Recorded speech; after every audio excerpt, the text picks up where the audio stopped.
राधे राधे।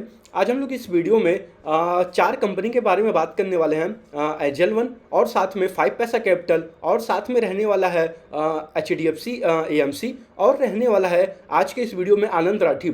हम लोग पूरा डिटेल में बात करेंगे कि क्या इनका H1 FY26 का नंबर था और क्या इन लोग का Q2 का नंबर आया हुआ था, और हम लोग ये भी समझेंगे एक तरीके से इन लोग का ग्रोथ वगैरह क्या आने वाले फ्यूचर में इंप्रूव होते हुए हमें दिख रहा है या फिर नहीं दिख रहा है। तो हम लोग पूरा डिटेल में बात करने वाले हैं। तो चलिए स्टार्ट करते हैं वीडियो को। ध्यान रखिएगा, ये कोई भी बाई और सेल रिकमेंडेशन बिल्कुल भी नहीं है, ये बस एक एजुकेशनल पर्पज के लिए ही है। आप लोग अपना रिसर्च वगैरह खुद कीजिएगा। तो चलिए स्टार्ट करते हैं। अगर सबसे पहले हम लोग एलजन वन का बात करें तो आप लोग अगर देखोगे लास्ट 3 क्वार्टर से इन लोग का डी ग्रोथ हो रहा है इनके धंधे में। आप लोग खुद देख सकते हैं -23%, -18%, फिर -20% के अराउंड। और आप लोग ऐसे ही देखोगे इस बार का Q2 26 में एक तो इनका टॉप लाइन जो था 21% के अराउंड एक तरीके से नीचे आया, और साथ में इनका बॉटम लाइन ये भी तरीके से आधा हो गया। जो लास्ट ईयर के क्वार्टर में Q2 25 में 423 करोड़ के अराउंड इन लोग का पैट था, वे इस बार 212 करोड़ का रह गया। इसका रीजन मेनली यही है। आप लोग अगर 5 पैसा का भी देखोगे ना, जितने भी पर्टिकुलरली स्टॉक मार्केट से रिलेटेड है उन सबका हालत टाइट है। हालत क्यों टाइट है? साल भर से अगर आप लोग देखोगे तो फिर इन लोग के धंधे में उतना कुछ ग्रोथ ही नहीं है। ग्रोथ क्यों नहीं है? क्योंकि मार्केट अभी फिलहाल के लिए एक तरीके से समझ लीजिए बुल मार्केट नहीं है। पहले जो था 2024 हो गया, 23 हो गया, वहाँ पे एक तरीके से पूरा समझ लो आप लोग बुल मार्केट था। वहाँ पे एक तरीके से पागलपंती का मार्केट था। अभी फिलहाल के लिए आप लोग अगर देखोगे तो फिर लास्ट 1 ईयर से मार्केट में पूरा एक तरीके से कंसोलिडेट हो रहा है। यानी कि वहाँ पे एक तरीके से उतना एक तरीके से जो भी आ रहा है, चाहे पुराना बंदा हुआ चाहे फिर कोई भी अगर नया हुआ, तो फिर वे लोग एक तरीके से अपना जो भी एक तरीके से अपना देख के आए थे कि भाई मतलब मार्केट में इतने अच्छे हमारे पैसा गुना होता है, लेकिन अभी फिलहाल के लिए हो नहीं पा रहा है। तो फिर एक तरीके से और नहीं तो उल्टा इनको उनके जेब से ही जा रहा है, यानी कि एक तरीके से उन लोग को लॉस हो रहा है। वे लोग आए थे ये सोच के कि हम लोग प्रॉफिट करेंगे। जो भी आता है मार्केट में, जो भी एक तरीके से, चाहे वे म्यूचुअल फंड करें, चाहे वे लोग FNO करें, चाहे इंट्राडे करें, चाहे कैश में करें, तो फिर आप लोग देखोगे आप लोग साल भर से पूरा एक तरीके से हालत टाइट है एक तरीके से। तो फिर जाहिर सी बात है इन लोगों को भी बहुत ही मान लो बेकार तरीके से इफेक्ट देखने को मिलेगा, और यही हो भी रहा है। आप लोग चाहे 5 पैसा का भी, आप लोग को मैं 1 सेकंड नंबर दिखा दूं, आप लोग 5 पैसा का भी देख सकते हो। कुछ हार्डली मतलब इनके धंधे में भी फिलहाल लास्ट 4-5 क्वार्टरों से ग्रोथ रह गया। यानी कि जब तक स्टॉक मार्केट अच्छा नहीं होगा तो जाहिर सी बात है उससे रिलेटेड कंपनी भी उतना अच्छा परफॉर्म नहीं करेंगी as compare to the last year और as compare to the last few year. तो फिर लास्ट फ्यू ईयर्स में बुल मार्केट चल रहा था, लेकिन फिलहाल के लिए एक तरीके से हम इसको बेयर मार्केट तो नहीं बोल सकते हैं, हम ये कह सकते हैं कि कंसोलिडेट हो रहा है यहाँ पे। तो फिर अगर मार्केट कंसोलिडेट होगा तो जाहिर सी बात है इन लोग को भी इफेक्ट देखने को मिलेगा। क्योंकि जितने भी मान लो अगर अपना कोई डीमेट अकाउंट ओपन किया है, अगर कोई भी इन्वेस्टमेंट कर रहा है, देख रहा है भाई नेगेटिव रिटर्न है, तो जाहिर सी बात है वे मार्केट छोड़ के जा रहा है। और वे लोग अब तब आएंगे वापस जब देखेंगे मार्केट फिर एक तरीके से पागलपंती में आ चुका है, यानी एक तरीके से बुल मार्केट आ चुका है, तब वे लोग प्रीफर करते हैं आना। तो फिर आप लोग देखोगे फिलहाल के लिए हमारे भारत में 20 करोड़ का डीमेट अकाउंट है, और पैन कार्ड होल्डर आप लोग देखोगे ना तो आई थिंक वे 70 करोड़ प्लस ही होगा। आई थिंक आप लोग एक बार रिसर्च वगैरह कर लीजिएगा, कहीं भी मान के चलो गूगल पे या फिर चैट GPT वगैरह पे कर लीजिएगा रिसर्च। तो फिर आप लोग देखोगे तो जाहिर सी बात है ग्रोथ तो पूरा एक तरीके से तगड़ा है यहाँ पे, लेकिन वही है यहाँ पे बीच बीच में ये जो मार्केट है, अगर मार्केट में एक तरीके से डाउन ट्रेंड आया तो जाहिर सी बात है उससे रिलेटेड कंपनी भी डाउन ट्रेंड में ही आएंगे। तो 5 पैसा कैपिटल का मैंने पूरा कॉन कॉल एक तरीके से उनका मान के चलो मैं लाइव भी था वहाँ पे, सुना था, तो वहाँ पे कंपनी बता भी रही थी कि H2 FY26 में हम हल्का फुल्का ग्रोथ मान के चल सकते हैं। फिलहाल के लिए लास्ट 5 क्वार्टरों से तो कुछ ग्रोथ है नहीं इन लोग के, ना ही प्रॉफिट में ना ही टॉप लाइन में, और उसी की वजह से इन लोग का अर्निंग पर शेयर भी नीचे आ रहा है। तो फिर जाहिर सी बात है कंपनी बता रही थी कि हो सके इससे बेटर रहे H2 FY26, और आने वाले समय में क्या पता नेक्स्ट ईयर में एक तरीके से मार्केट हल्का सा ऊपर जाए। तो फिर जब मार्केट ऊपर जाएगा तो फिर नए नए बंदे आएंगे मार्केट में, और जो पुराने बंदे छोड़ के गए थे वो भी फिर से आएंगे।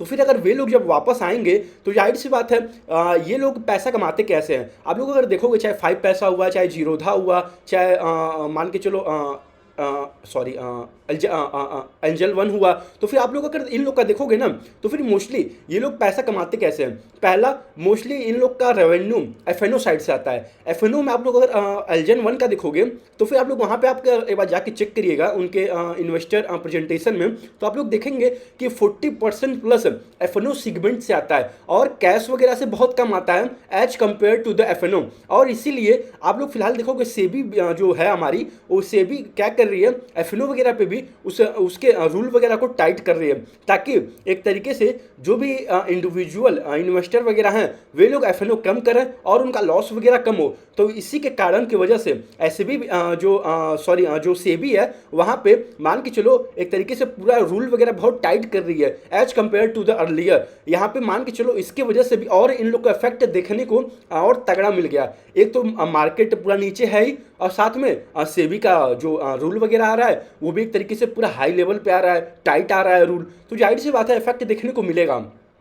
तो अभी हम फिलहाल के लिए देखें 5 पैसा कैपिटल का भी मान के चलो मोस्टली रेवेन्यू वगैरह एक तरीके से इंट्राडे हो गया या फिर एफएनओ हो गया, उस साइड से ज़्यादा आता है as compare to the cash market. तो फिर वही है, अब कंपनीज वगैरह ज़्यादातर फोकस कर रही है एमटीएफ वगैरह पे। यानी एक तरीके से ये अगर मैं बात कर लूँ एमटीएफ होता क्या है, तो अगर आप लोग देखोगे एमटीएफ का मतलब ये होता है, अगर आप लोग के पास 10 रुपये है, ठीक है, तो फिर आप किसी भी ब्रोकर के पास हो, ठीक है, वे आपको और एक तरीके से लोन की तरह देगा, 10 रुपये और दे देगा, 20 रुपये और दे देगा, 30 रुपये और दे देगा, आपको और एक्स्ट्रा फंडिंग दे देगा कि आप भाई किसी भी पर्टिकुलर कंपनी में आप अपना इन्वेस्टमेंट वगैरह और बढ़ा सकते हो। तो फिर कंपनी का फायदा क्या होता है, कंपनी यहाँ पे पर डे के हिसाब से चार्ज करती है इंटरेस्ट वगैरह। और तो फिर वहाँ से आप लोग देखोगे फिलहाल के लिए अगर आप लोग देखोगे ओवरऑल इक्विटी मार्केट में जो एमटीएफ का बुक है वे ऑल टाइम हाई पे चल रहा है फिलहाल के लिए। यानी कि लोग कैश मार्केट में आ रहे हैं, लेकिन साथ में एमटीएफ वगैरह को भी वे लोग अपने ब्रोकर के साथ उसको एक्टिवेट कर रहे हैं। तो फिर जाहिर सी बात है, अगर एफएनओ साइड से मान के चलो रेवेन्यू वगैरह कम होते हुए दिखेगा, तो फिर जाहिर सी बात है उन लोग को कहीं ना कहीं अपने बिजनेस मॉडल को चेंज करना पड़ेगा। तो फिर जाहिर सी बात है अब फिलहाल चाहे 5 पैसा हुआ, चाहे एंजल वन हुआ, चाहे जीरोधा हुआ, चाहे ग्रो हुआ, ये सारे कंपनी मोस्टली मान के चलिए एमटीएफ पे अब ज़्यादा फोकस कर रही हैं, क्योंकि वहाँ पे एक तरीके से मान के चलिए उन लोग का फिक्स इनकम आएगा। अगर किसी के पास 10 रुपये है, अगर वे 20 रुपये और लोन लेके चाहे 5 पैसा से, चाहे जीरोधा से, चाहे ग्रो से इन्वेस्ट कर रहा है, तो जाहिर सी बात है उस 20 रुपये पे जो एक्स्ट्रा उसने लोन ले रखा है कंपनी से, तो जाहिर सी बात है उस पर उसको हर दिन के हिसाब से एक तरीके से उस पर इंटरेस्ट रेट देना होता है। तो फिर जाहिर सी बात है कंपनी वगैरह को जो एफएनओ में थोड़ा कम होते हुए दिख रहा है वॉल्यूम, वहाँ से एक तरीके से उसको एक तरीके से समझ लो उसको क्या कहते हैं, 1 सेकेंड, मान के चलो उसको एक तरीके से मैनेज आउट कर लेगी, सॉरी उसको अगर वे मैनेज आउट करेगी कैसे, एमटीएफ बुक से। तो फिर अब वही है, और भी मोस्टली कंपनी अगर आप एलजन वन का एक बार आप लोग जाके एक बार इनका इन्वेस्टर प्रेजेंटेशन आप लोग एक बार रीड आउट करिएगा। यहाँ पर आप लोग अगर देखेंगे ना, तो कंपनी क्या कर रही है, मान के चलिए वेल्थ डिवीजन हो गया और साथ में म्यूचुअल फंड हो गया, और मैंने पहले भी बात किया था कि एमटीएफ साइड भी ज़्यादा कंपनी वगैरह अपना फोकस बढ़ा रही है as compare to the FNO वगैरह और इंट्राडे वगैरह। तो फिर जाहिर सी बात है आने वाले समय में ग्रोथ हमें देखने को मिलेगा, लेकिन वही है ये ग्रोथ कब आएगा हमें नहीं पता। क्या पता Q3 से आ जाए, क्या पता FY27 से आए, क्या पता FY28 से आए। इसीलिए हमेशा आप लोग कंप्लीट ट्रैक डाउन करिए। अभी फिलहाल के लिए तो फिर इन दोनों कंपनी में कोई ग्रोथ नहीं है, ना ही ग्रोथ का जी भी नहीं है, ये दोनों कंपनी डी ग्रोथ कर रही है, और इसका रीजन आप लोग को मैंने पूरा अच्छे तरीके से समझा भी दिया है। तो फिर आप लोग हमेशा ट्रैक करिए, हमेशा ध्यान रखिएगा, जैसे ही मार्केट बुल रन में आया तो फिर जाहिर सी बात है ये कंपनीज भी अपने प्रॉफिट और लॉस अकाउंट में भी अच्छा पोस्टिंग करेंगे नंबर्स वगैरह का as compare to the last quarters, as compare to the last year. लेकिन वही है बुल मार्केट कब आएगा कब नहीं आएगा हमें कुछ नहीं पता।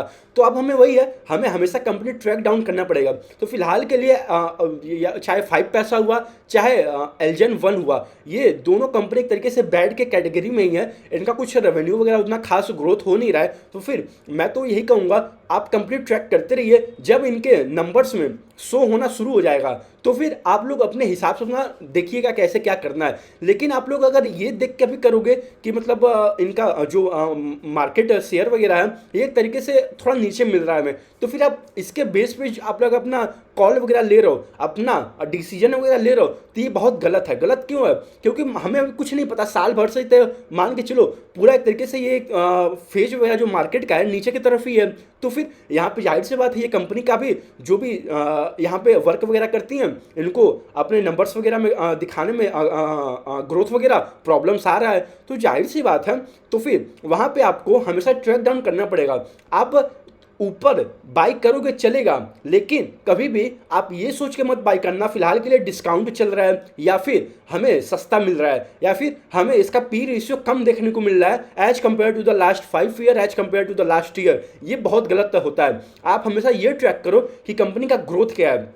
अगर कंपनी ग्रोथ पोस्ट करती है तो फिर अपने हिसाब से आपको जैसा भी समझ आए आप अपना डिसीजन वगैरह ले सकते हैं। लेकिन वही है, आप अगर मान लो बिना ट्रैकिंग के, बिना देखे आप लोग अपना ले रहे हो कॉल वगैरह, तो जाहिर सी बात है आपको एक तरीके से आप समझ लो जुआ ही खेल रहे हो। तो वही है, इसीलिए मैं हमेशा कहता हूँ कंपनी ट्रैक डाउन करो, जब कंपनी में ग्रोथ आएगा तो फिर आप अब उसको ट्रैक करते रहिए। तो अब चलिए हम लोग बात कर लेते हैं HDFC AMC का। अगर आप लोग इनका नंबर देखोगे तो फिर इनका आप लोग देखोगे 15% का अराउंड ग्रोथ हुआ है, और बॉटम लाइन में भी 24% का अराउंड ग्रोथ हुआ है year on year Q2 FY26 में। और अगर आप लोग देखोगे इनका AUM जो है मान के चलो 14-15% से ग्रोथ हुआ है एक तरीके से Q2 FY26 में as compare to the last year के Q2 से। तो फिर अगर हम लोग H1 का नंबर देखें तो H1 में भी मान के चलो इनका टोटल AUM ग्रोथ है 16-17% के अराउंड ही है, और Q2 में 14-15% के अराउंड है। लेकिन अगर आप लोग कंपेयर करोगे आनंद राठी से, आनंद राठी का AUM ग्रोथ था 20% प्लस, आई थिंक उनका 22% के अराउंड था। और उनका अगर आप लोग टॉप लाइन ग्रोथ देखोगे, मैं आप लोग को दिखा भी दूँ 1 सेकेंड, तो फिर 23% का इन लोग का टॉप लाइन ग्रोथ भी था Q2 में, और इन लोग का बॉटम लाइन भी देखोगे ना तो फिर 30% प्लस ग्रोथ आया हुआ था year on year as compare to the last year के Q2 से। तो फिर अगर इन लोग का डिवीजन देखोगे ना तो कुछ डिवीजन एक तरीके से मान के चलो हल्का फुल्का मैचिंग होता है। आनंद राठी फुल्ली एक तरीके से मान के चलो ये लोग क्या करते हैं, अल्ट्रा HNI लोगों को वहाँ पे एक तरीके से आराम वगैरह देते हैं, अपने बंदे वगैरह उन लोग को देते हैं, और वे लोग एक तरीके से उनका पैसे वगैरह का देखभाल करते हैं। तो फिर आप लोग अगर HDFC AMC का देखोगे ना तो फिर इनका भी एक तरीके से डिवीजन है वेल्थ डिवीजन में, और साथ में ही मान के चलो इनका म्यूचुअल फंड भी है, ETF भी है। तो फिर इनका एक तरीके से पूरा एक तरीके से समझ लो बास्केट है।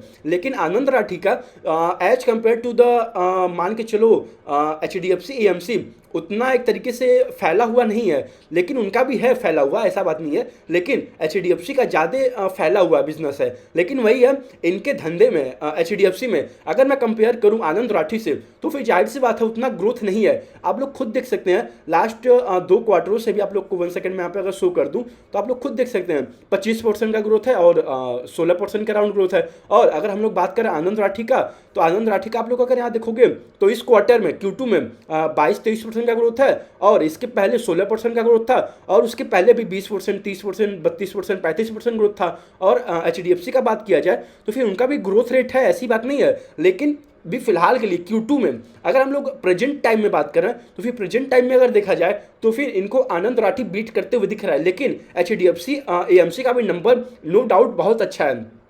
एक तो इनका बेस वगैरह भी बहुत बड़ा है, और इस बेस में भी अगर ये अपने बॉटम लाइन को भी 24 से 25% ग्रो कर रही है, और साथ में अपने टॉप लाइन को भी आई थिंक इस बार 16% का ग्रोथ था, और लास्ट क्वार्टर में भी 25% का राउंड ग्रोथ था।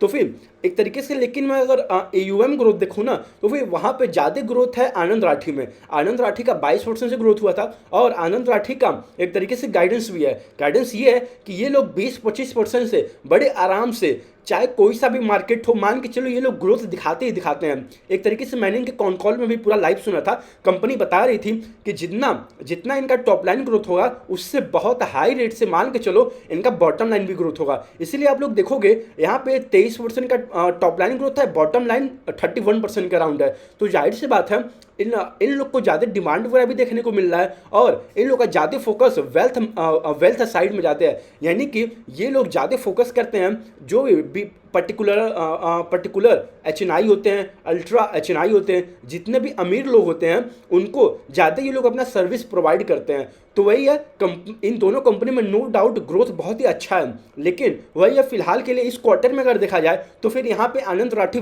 विन करते हुए दिख रहा है। तो फिर नो डाउट दोनों का नंबर एक तरीके से बहुत अच्छा है, दोनों गुड के कैटेगरी में है। लेकिन एक तरीके से अगर हम लोग पीयर टू पीयर कंपैरिजन करें तो भी जाहिर सी बात है Q2 ऑफ 26 का नंबर देखते हुए मैं कह सकता हूं कि आनंद राठी नो डाउट बहुत ही अच्छा परफॉर्म किया है as compare to the HDFC AMC। तो चलिए इस वीडियो को यहीं तक रखते हैं। ध्यान रखिएगा ये कोई भी बाई उससे रिकमेंडेशन बिल्कुल भी नहीं था, ये बस एक एजुकेशनल पर्पज के लिए ही था। ये जो मैं वीडियो बना रहा हूँ ये सारे नंबर्स वगैरह जो कंपनी पोस्टिंग करती है, जो उनके कॉन कॉल में बात होता है, मैं वही आपके सामने रख रहा हूँ। तो चलिए इस वीडियो को यहीं तक रखते हैं। आप लोग अपना रिसर्च वगैरह खुद कीजिएगा। राधे राधे।